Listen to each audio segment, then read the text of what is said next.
ಶ್ರೀ ಗುರುಭ್ಯೋ ನಮಃ. ನಮಸ್ಕಾರ ಸ್ನೇಹಿತರೆ. ಇವತ್ತು ಏಕಾದಶಿ. ನಾವೆಲ್ಲರೂ ಏಕಾದಶಿ ಉಪವಾಸ ಮಾಡ್ತಾ ಇದ್ದೀವಿ. ಉಪವಾಸ ಅಂದ್ರೆ ಉಪ ಅಂದ್ರೆ ಹತ್ರ, ವಾಸ ಅಂದ್ರೆ ಇರೋದು. ಸೊ ಇದು ನಾವು ಸುಮಾರು ಸತಿ ಕೇಳಿದ್ದೀವಿ, ಉಪವಾಸ ಅಂದ್ರೆ ಹತ್ರ ಇರೋದು ಅಂತ. ಯಾರಿಗ ಹತ್ರ ಇರೋದು? ಟಿವಿಗೋ ಮೊಬೈಲ್ಗೋ ಅಲ್ಲ, ದೇವ್ರಿಗೆ ಹತ್ರ ಇರೋದು. ನಮ್ಮ ನಾರ್ಮಲ್ ಲೈಫಲ್ಲಿ ನಾವು ದೇವ್ರಿಗೆ ಹೇಗ್ ಹತ್ರ ಇರ್ಬೋದು ಇವತ್ತು ಫುಲ್ಲು ಅಂತಂದ್ರೆ, ಬೆಳಗ್ಗೆ ಎದ್ದಿದ್ದಾಗ ಪೂಜೆ ಸ್ವಲ್ಪ ಜಾಸ್ತಿ ಮಾಡ್ಕೋಬೋದು. ಮಧ್ಯಾಹ್ನ ಫಲಹಾರನೋ ನಾವೇನ್ ಮಾಡ್ತೀವೋ ಅದಾದ್ಮೇಲೆ ಒಂದು ಕೂತ್ಕೊಂಡು ಭಾಗವತವನ್ನು ಕೇಳ್ಬೋದು. ಸಾಯಂಕಾಲ ರಾಮನಾಮ ಅಂತ ಅದು ಬರ್ಕೋಬೋದು. ಇವೆಲ್ಲ ಮಾಡೋದ್ರಿಂದ ನಾವು ದೇವ್ರಿಗೆ ಹತ್ರ ಇದ್ದಾಗೆ. ಕೃಷ್ಣನೇ ಹೇಳಿದ್ದಾನಲ್ವಾ, ಭಾಗವತದಲ್ಲಿ ಒಂದೊಂದು ಅಕ್ಷರದಲ್ಲಿಯೂ ನಾನಿದ್ದೀನಿ ಅಂತ. ಸೊ ಭಾಗವತನ ಕೇಳೋಣ, ಭಾಗವತ ಓದೋಣ, ಏನಾಗತ್ತೋ ಅದನ್ನ ಮಾಡೋಣ. ಹಾಗಾಗಿ ಇವತ್ತು ನಾನು ಭಾಗವತದ್ದು ಕೃಷ್ಣನ್ಗೆ ಸಂಬಂಧಪಟ್ಟಿದ್ದೆರಡು ಚಿಕ್ಕ ಚಿಕ್ಕ ಸಂಘಟನೆಗಳು ಹೇಳಕ್ಕೆ, ಇನ್ಸಿಡೆಂಟ್ಸ್ ಹೇಳಕ್ಕೆ ಇಷ್ಟಪಡ್ತೀನಿ. ಇಲ್ಲಿ ನಾವು ಮನುಷ್ಯರ ದ್ವೇಷ ಎಷ್ಟು ಕೀಳ್ಮಟ್ಟಕ್ಕೆ ಅವ್ರನ್ನ ತಗೊಂಡೋಗತ್ತೆ ಅನ್ನೋದನ್ನ ನೋಡ್ಬೋದು. ಮತ್ತೆ ದೇವ್ರು ಅವ್ರನ್ನ ಹೇಗೆ ರಕ್ಷಣೆ ಮಾಡ್ತಾರೆ ಅನ್ನೋದನ್ನ ಕೂಡ ನಾವು ನೋಡ್ಬೋದು ಈ ಎರಡು ಇನ್ಸಿಡೆಂಟ್ಸ್ ಅಲ್ಲಿ.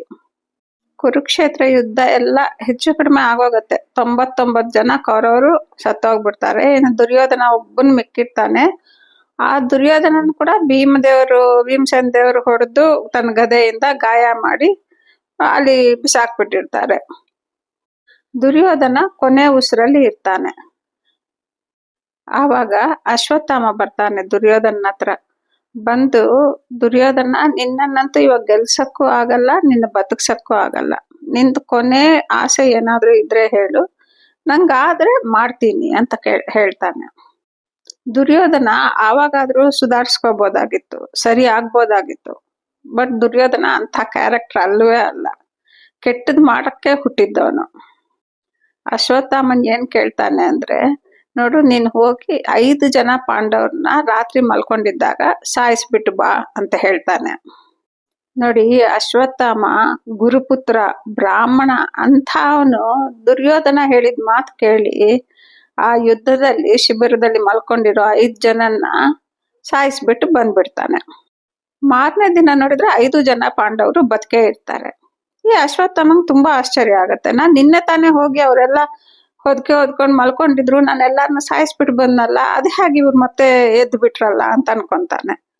ತೀರಾ ವಿಚಾರಿಸಿದ್ರೆ ಏನಾಗಿರತ್ತೆ, ಅಲ್ಲಿ ಮಲಗಿರೋರು ಉಪ ಪಾಂಡವರು ಅಂದ್ರೆ ಏನು, ದ್ರೌಪದಿ ಮಕ್ಕಳು ಪಾಪ. ಅವ್ರನ್ನ ಹೋಗಿ ಸಾಯಿಸ್ಬಿಟ್ಟು ಬಂದ್ಬಿಟ್ಟಿರ್ತಾನೆ ಕತ್ಲಲ್ಲಿ. ಈ ವಿಷಯ ದುರ್ಯೋಧನ ಗೊತ್ತಾಗತ್ತೆ. ತುಂಬಾ ಬೇಜಾರ್ ಮಾಡ್ಕೊಂತಾನೆ. ಹೇಳಿದ್ದ ಒಂದು ಕೆಲ್ಸನ ಕೂಡ ನೀನ್ ಸರಿಯಾಗಿ ಮಾಡಕ್ ಆಗ್ಲಿಲ್ವಲ್ಲ ಅಂತ ಬೇಜಾರ್ ಮಾಡ್ಕೊಂತಾನೆ. ಅವಾಗ ಅಶ್ವತ್ಥಾಮ ಏನಂತಾನೆ, ನಿಂಗ್ಯಾಕೆ, ಏನು ಹೆದರ್ಕೋಬೇಡ, ನಾನು ಇನ್ನ ಉತ್ತರ ಗರ್ಭದಲ್ಲಿ ಇನ್ನೊಂದು ಮಗು ಇದೆ. ಇವಾಗ ಆ ಮಗುನ್ ಸಾಯಿಸ್ಬಿಟ್ರೆ ಇವಾಗ ದ್ರೌಪದಿಗೆ ಹೇಗೂ ಮಕ್ಕಳಿಲ್ಲ. ಸೊ ಈ ಪಾಂಡವ್ರು 5 ಜನ ಎಷ್ಟು ದಿವಸ, ಎಷ್ಟು ವರ್ಷ ಬದುಕ್ತಾರೆ? ಅವ್ರದ್ದಾಗೋಯ್ತು ಅಂದ್ರೆ ಅವಾಗಿನ ಪಾಂಡವ್ರ ವಂಶದಲ್ಲಿ ಯಾರು ಇರಲ್ಲ, ಅವ್ರು ಯಾರಿಗೂ ರಾಜ್ಯ ಬರಲ್ಲ. ಸೊ ಹಾಗಾಗಿ ನಾನು ಉತ್ತರ ಗರ್ಭದಲ್ಲಿರೋದನ್ನು ಕೂಡ ಸಾಯಿಸ್ಬಿಟ್ಟು ಬಂದ್ಬಿಡ್ತೀನಿ ಅಂತ ಹೇಳ್ತಾನೆ. ನೋಡಿ, ದುರ್ಯೋಧನ ಎಂಥ ಕೆಟ್ಟ ಬುದ್ಧಿ ನೋಡ್ರಿ. ಅವ್ರುಗಳಿಗೆ ಬರ್ಲಿಲ್ಲ ರಾಜ್ಯ ಅಂದ್ರೆ ಪಾಂಡವ್ರಿಗೂ ಬರಬಾರ್ದು, ಅವರು ಅನುಭವಿಸಬಾರ್ದು. ಈ ತರ ಕೆಟ್ಟ ಮನುಷ್ಯ ಅವನು ದುರ್ಯೋಧನ. ಸರಿ, ಈ ಅಶ್ವತ್ಥಾಮ ಏನ್ ಮಾಡ್ತಾನೆ, ಪಾಂಡವ್ರ ಶಿಬಿರಕ್ಕೆ ಹೋಗಿ ಸಾಯ್ಸಕ್ ಆಗೋದಿಲ್ಲ ಈ ಸತಿ. ಯಾಕಂದ್ರೆ ಅವ್ರು ಅಲರ್ಟ್ ಆಗೋಗಿದ್ದಾರೆ, ದುಃಖದಲ್ಲಿದ್ದಾರೆ, ಕೋಪದಲ್ಲಿದ್ದಾರೆ. ಹಾಗಾಗಿ ಗೊತ್ತಿದ್ದೇನ್ ಮಾಡ್ತಾನೆ, ಇದ್ದ ಜಾಗದಿಂದಾನೆ ಬ್ರಹ್ಮಾಸ್ತ್ರ ಹಾಕ್ತಾನೆ ಉತ್ತರದ ಕಡೆಗೆ. ಉತ್ತರ ಯಾರು? ಅಭಿಮನ್ಯನ ಹೆಂಡತಿ. ಅವ್ರ ಹೊಟ್ಟೆನಲ್ಲಿ ಮಗು ಇರತ್ತೆ. ಸೊ ಆ ಮಗುನ ಸಾಯಿಸ್ಬಿಟ್ರೆ ಅಲ್ಲಿಗಿನ ಪಾಂಡವ್ರ ಕಡೆ ಯಾರು ಉಳಿಯಲ್ಲ ಅನ್ನೋದು ಅಶ್ವತ್ಥಾಮನ ಐಡಿಯಾ. ಈ ಪಾಂಡವ್ರಿಗೆ ಹೇಗೂ ಗೊತ್ತಿದೆ, ಇನ್ನು ಯುದ್ಧ ಆಗೋಯ್ತು, ದುರ್ಯೋಧನ ಹೇಗೂ ಸಾಯ್ತಾನೆ ಆ ಏಟಿಗೆ ಅಂತ. ಕೃಷ್ಣ ಏನ್ ಮಾಡ್ತಾನೆ, ಯುದ್ಧ ಎಲ್ಲ ಆಗೋಯ್ತಲ್ಲ, ನಾನಿನ್ನ ಹೋಗಿ ಬರ್ತೀನಿ ಧರ್ಮರಾಜ ಅಂತ ಹೇಳಿ ಪಾಂಡವ್ರಿಗೆಲ್ಲ ಹೇಳಿ ಇನ್ನೇನು ರಥ ಹತ್ತಬೇಕು. ಉತ್ತರಾದೇವಿ ಓಡ್ಕೊಂತ ಬಂದು ಕೃಷ್ಣನ್ ಕಾಲಿಡ್ಕೊಂಡ್ಬಿಡ್ತಾನೆ. ಯಾಕಮ್ಮ, ಏನಾಯ್ತು ಅಂತ ಕೃಷ್ಣ ಕೇಳ್ತಾನೆ. ಕೃಷ್ಣನ್ ಗೊತ್ತಿಲ್ವಾ ಪರಮಾತ್ಮ, ಎಲ್ಲ ಗೊತ್ತೇ ಇದೆ, ಆದ್ರೂ ಕೇಳ್ತಾನೆ. ಕೇಳಿದ್ದಕ್ಕೆ ಉತ್ತರಾದೇವಿ ಹೇಳ್ತಾಳೆ, ನನ್ನ ಹೊಟ್ಟೆನಲ್ಲಿ ಏನೋ ಬಿಸಿ ಆಗ್ತಾ ಇದೆ ಕೃಷ್ಣ, ಯಾರೋ ಏನೋ ನನ್ನ ಮಗುಗ್ ಮಾಡ್ತಾ ಇದ್ದಾರೆ, ದಯವಿಟ್ಟು ಅದನ್ನ ನೀನ್ ಹೇಗಾದ್ರೂ ಮಾಡಿ ರಕ್ಷಣೆ ಮಾಡು ಅಂತ ಪಾಪ ಹತ್ಕೊಂಡು ಕೇಳ್ಕೊಂತಾಳೆ ಕಾಲ್ ಹಿಡ್ಕೊಂಡು. ನಮ್ಮ ಕೃಷ್ಣ ಹೇಳ್ಬೇಕೆ, ಯಾರನ್ನಾದ್ರೂ ರಕ್ಷಣೆ ಮಾಡ್ಬೇಕಂದ್ರೆ ತುದಿ ಕಾಲಲ್ಲಿ ನಿಂತಿರ್ತಾನೆ. ಉತ್ತರಾದೇವಿ ಕೇಳೋದೇನು, ಒಂದು ರೂಪದಲ್ಲಿ ಕೃಷ್ಣ ಅಲ್ಲೇ ಇರ್ತಾನೆ, ಇನ್ನೊಂದು ರೂಪದಲ್ಲಿ ಉತ್ತರಾದೇವಿ ಗರ್ಭಕ್ಕೆ ಕೊಟ್ಟೋಗ್ತಾನೆ. ಹೋಗಿ ಅಲ್ಲಿ ನಿಂತ್ಕೊಂಡು ಆ ಬ್ರಹ್ಮಾಸ್ತ್ರವನ್ನು ತಡೆದು ಆ ಮಗುನ್ ಕಾಪಾಡ್ತಾನೆ. ಆ ಮಗು ಒಳಗಡೆ ಗರ್ಭದಲ್ಲೆಲ್ಲ ಕಾಣಿಸ್ತಾ ಇರತ್ತೆ, ದೇವ್ರು ಬರೋದು, ನಿಂತ್ಕೊಂಬೋದು, ಆ ಬ್ರಹ್ಮಾಸ್ತ್ರವನ್ನು ತಡೆಯೋದು. ಅದಕ್ಕೆ ತುಂಬಾನೇ ಆಶ್ಚರ್ಯ ಆಗ್ತಾ ಇರತ್ತೆ. ಆ ಮಗುಗೇನು ಗೊತ್ತಾಗ್ತಾ ಇರಲ್ಲ, ಯಾವ್ದೋ ಬರ್ತಾ ಇದೆ, ನಂಗೆ ಬಿಸಿಯಾಗಿ ತಾಕೋದನ್ನೆಲ್ಲ ತಡೀತಾ ಇದೆ. ದೇವ್ರು ಎಂಥ ಒಂಥರ ಕಾಂತಿ ಹೇಗಿರತ್ತೆ ದೇವ್ರದ್ದು. ಹಾಗಾಗಿ ಆಶ್ಚರ್ಯದಿಂದ ಆ ಮಗು ನೋಡ್ತಾ ಇರತ್ತೆ, ರಕ್ಷಣೆ ಆಗತ್ತೆ. ಆಮೇಲೆ ಉತ್ತರಾದೇವಿ ಕೃಷ್ಣ ಹತ್ರ ಹೇಳ್ತಾಳೆ, ಕೃಷ್ಣ ನಂಗೆ ಇವಾಗ ಹೊಟ್ಟೆನಲ್ಲಿ ಸರಿ ಹೋಯ್ತು ಕೃಷ್ಣ, ನನ್ನ ಮಗು ರಕ್ಷಣೆ ಆಗಿದೆ, ತುಂಬಾ ಥ್ಯಾಂಕ್ಸ್, ಅದು ಇದು ಕೃಷ್ಣಂಗೆ ಹೇಳಿ ಕೃಷ್ಣ ಅಲ್ಲಿಂದ ಹೊರಡ್ಬೇಕು ಅಂತ ನಿಶ್ಚಯ ಮಾಡ್ತಾನೆ. ನೋಡಿ, ದುರ್ಯೋಧನ ಅಷ್ಟು ದ್ವೇಷ ಮಾಡಿದ್ರು ಕೂಡ ಪಾಂಡವರು ಕೃಷ್ಣನ ರಕ್ಷಣೆನಲ್ಲಿರೋದ್ರಿಂದ ಕಾಪಾಡ್ಬಿಟ್ಟ ಆ ಮಗುನ, ಪಾಂಡವರನ್ನ. ಅದು ದೇವ್ರ ರಕ್ಷಣೆ. ಯುದ್ಧ ಎಲ್ಲ ಆಗೋಗತ್ತೆ, ಧರ್ಮರಾಜನ್ ಪಟ್ಟಾಭಿಷೇಕನೂ ಆಗೋಗತ್ತೆ. ಇವರೆಲ್ಲ ಹೋಗಿ ಧೃತರಾಷ್ಟ್ರನ ಒಂದ್ಸತಿ ನೋಡಿ ನಮಸ್ಕಾರ ಮಾಡಿ ಬರೋಣ ಅಂತ ಎಲ್ಲಾರು 5 ಜನ ಪಾಂಡವರು, ಕೃಷ್ಣ, ದ್ರೌಪದಿ ಎಲ್ಲಾರು ಧೃತರಾಷ್ಟ್ರನ ಮಂದಿರಕ್ಕೆ ಹೋಗ್ತಾರೆ. ಅವ್ರಿಗೆ ನಮಸ್ಕಾರ ಮಾಡ್ತಾರೆ. ಆಮೇಲೆ ಧೃತರಾಷ್ಟ್ರ ಏನಂತಾನೆ, ಭೀಮ ಬಾ ಇಲ್ಲಿ, ನಾನ್ ನಿನ್ನ ಆಲಿಂಗನ ಮಾಡ್ಕೋಬೇಕು, ಹಗ್ ಮಾಡ್ಕೋಬೇಕು ಅಂತ ಎಷ್ಟೋ ಪ್ರೀತಿಯಿಂದ ಕೇಳ್ತಾನೆ. ಭೀಮನು ನಿಜ ಅನ್ಕೊಂತಾನೆ. ಧೃತರಾಷ್ಟ್ರನ್ ಮನ್ಸಲ್ಲಿ ಏನಿದೆ ಅಂತ ಭೀಮನ್ಗೆ ಗೊತ್ತಾಗಲ್ಲ. ಅವ್ರೆಷ್ಟೇ ಪ್ರಾಣದೇವರಾದ್ರೂ ಅಲ್ಲಿ ಮನುಷ್ಯನಾಗಿದ್ದಾರಲ್ಲಿ. ಸೊ ಹಾಗಾಗಿ ಭೀಮ ಇನ್ನೇನು ಧೃತರಾಷ್ಟ್ರನ ಹತ್ರಕ್ಕೆ ಹೋಗ್ತಾ ಇರ್ತಾನೆ. ಅಷ್ಟೊತ್ತು ಕೃಷ್ಣ ಪರಮಾತ್ಮ ತಡಿತಾನೆ. ಇಲ್ಲ, ನೀನ್ ಹೋಗ್ಬೇಡ, ಇಲ್ಲೇ ಇರು ನೀನು ಅಂತ ಹೇಳಿ ಒಂದು ಐರನ್ ಇಂದ, ಒಂದು ಗಟ್ಟಿ ಪದಾರ್ಥದಿಂದ ಮಾಡಿರೋ ಒಂದು ಬೊಂಬೆ ಇರತ್ತೆ ಭೀಮನ್ ತರಾನೇ, ಅದನ್ನ ಧೃತರಾಷ್ಟ್ರನ ಹತ್ರಕ್ಕೆ ಕಳಿಸ್ತಾನೆ. ಅದೇ ಭೀಮ ಅನ್ಕೊಂಡು ಈ ಧೃತರಾಷ್ಟ್ರನ್ ಎಂಥ ಒಂದು ಇದ್ರಲ್ಲಿ ಇರ್ತಾನೆ ಅಂದ್ರೆ, ಉನ್ಮಾದದಲ್ಲಿ. ಅದು ಏನು ಮನುಷ್ಯ ಅಲ್ಲ ಅಂತ ಕೂಡ ಯೋಚನೆ ಮಾಡಲ್ಲ. ಅದನ್ನ ಜೋರಾಗಿ ಹಿಡ್ಕೊಂಡ್ಬಿಡ್ತಾನೆ, ತಬ್ಕೊಂಡ್ಬಿಡ್ತಾನೆ. ಎಷ್ಟು ಜೋರಾಗಿ ತಬ್ಕೊಂತಾನೆ ಅಂದ್ರೆ, ಮನ್ಸಲ್ಲಿ ಎಷ್ಟು ದ್ವೇಷ ಇರತ್ತೆ ಅಂದ್ರೆ, ಆ ಬೊಂಬೆ ಅಷ್ಟು ಗಟ್ಟಿ ಪದಾರ್ಥದಿಂದ ಮಾಡಿದ್ದು ಪುಡಿ ಆಗೋಗತ್ತೆ. ನಂಬ್ತೀರಾ ಸ್ನೇಹಿತರೆ, ಎಂಥ ದ್ವೇಷ ಇರತ್ತೆ. ಧೃತರಾಷ್ಟ್ರಂಗ ಅವಾಗ ಎಷ್ಟು ವಯಸ್ಸಾಗೋಗಿರುತ್ತೆ, ಮುದುಕ ಇರ್ತಾನೆ. ಆದ್ರೂ ತಂದೆಲ್ಲ ಬಲ ತಗೊಂಡು ಅದನ್ನ ಪುಡಿ ಮಾಡ್ಬಿಡ್ತಾನೆ.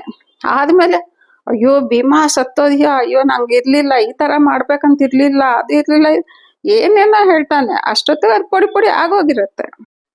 ಧೃತರಾಷ್ಟ್ರ ಭೀಮ ಸತ್ತೇ ಹೋದ ಅಂತ ಅನ್ಕೊಂಡ್ಬಿಡ್ತಾನೆ. ಆವಾಗ ಕೃಷ್ಣ ಅಂತಾನೆ, ಧೃತರಾಷ್ಟ್ರ ನೀನೇನು ಬೇಜಾರು ಮಾಡ್ಕೋಬೇಡ, ಭೀಮ ಏನು ಸತ್ತೋಗಿಲ್ಲ, ಇಂಥ ಒಂದು ತಲೆ ಇರತ್ತೆ ಅಂತಾನೆ ಈ ತರ ಮಾಡಿದೆ ಅಂತ ಎಲ್ಲ ಹೇಳ್ತಾನೆ. ಆವಾಗ ಧೃತರಾಷ್ಟ್ರ ನಂದು ತಪ್ಪಾಯ್ತು ಕೃಷ್ಣ ಅಂತ ಕೃಷ್ಣನ ಕ್ಷಮೆ ಕೇಳ್ತಾನೆ, ಪಾಂಡವ್ರ ಕ್ಷಮೆ ಕೇಳ್ತಾನೆ. ಏನಾದ್ರೂ ಆಗ್ಲಿ ಹೇಳಿ ಸ್ನೇಹಿತರೆ, ಬೈ ಚಾನ್ಸ್ ಕೃಷ್ಣ ಭಗವಾನ್ ಅಲ್ಲಿ ಇಲ್ದೇ ಇದ್ದಿದ್ರೆ ಏನ್ ಗತಿ ಆಗ್ತಾ ಇತ್ತು? ಪರಮಾತ್ಮನ ರಕ್ಷಣೆ ಇರೋದ್ರಿಂದ ಏನೂ ಆಗಿಲ್ಲ ಭೀಮನ್ಗೆ. 5 ಜನ ಪಾಂಡವ್ರಿಗಾಗ್ಲಿ ದ್ರೌಪದಿಗಾಗ್ಲಿ ಗೊತ್ತಿರ್ಲಿಲ್ಲ ಈ ತರದೊಂದು ನಡೆಯತ್ತೆ, ಈ ತರ ಒಂದು ಅವ್ರಿಗೆ ಆಪದೆ ಇದೆ ಅಂತ ಅವ್ರು ಅನ್ಕೊಂಡಿರ್ಲಿಲ್ಲ. ದೊಡ್ಡವರು ಆಶೀರ್ವಾದ ತಗೊಂಬೋಣ ಅಂತ ಬಂದ್ರೆ ಧೃತರಾಷ್ಟ್ರ ಇಂಥ ಒಂದು ದ್ವೇಷ ಇಟ್ಕೊಂಡಿರ್ತಾನೆ.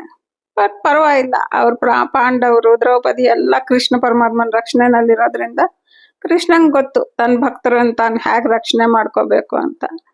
ರಕ್ಷಣೆ ಮಾಡ್ಕೊಂತಾನೆ. ಎಲ್ಲಾರು ಸಂತೋಷವಾಗಿ ಬಂದು ರಾಜ್ಯನ ಪರಿಪಾಲಿಸ್ತಾರೆ. ಇದು ನಮ್ಮ ಕೃಷ್ಣನ್ ಗ್ರೇಟ್ನೆಸ್, ನಮ್ಮ ಭಗವಂತನ ಗ್ರೇಟ್ನೆಸ್. ನೋಡಿ, ಇವಾಗ ನಾವು ಕೃಷ್ಣನ್ ಚಿಂತನೆ ಒಂದು 10 ನಿಮಿಷ ಮಾಡ್ಬಿಟ್ವಿ. ಏಕಾದಶಿ ದಿವಸ ಒಂದ್ ತಕ್ಕ ಮಟ್ಟಿಗೆ ಅಟ್ಲೀಸ್ಟ್ ಒಂದು 10% ಆದ್ರೂ ಸಾರ್ಥಕ ಆಗೋಯ್ತು. ಏನು ಇಲ್ದೇ ಇರೋದಕ್ಕನ್ನ ಒಂದ್ 10 ನಿಮಿಷ ಕೃಷ್ಣ ಕೃಷ್ಣ ಅನ್ಕೊಂಡ್ವಲ್ಲ, ಅದೇ ಸಾಕು.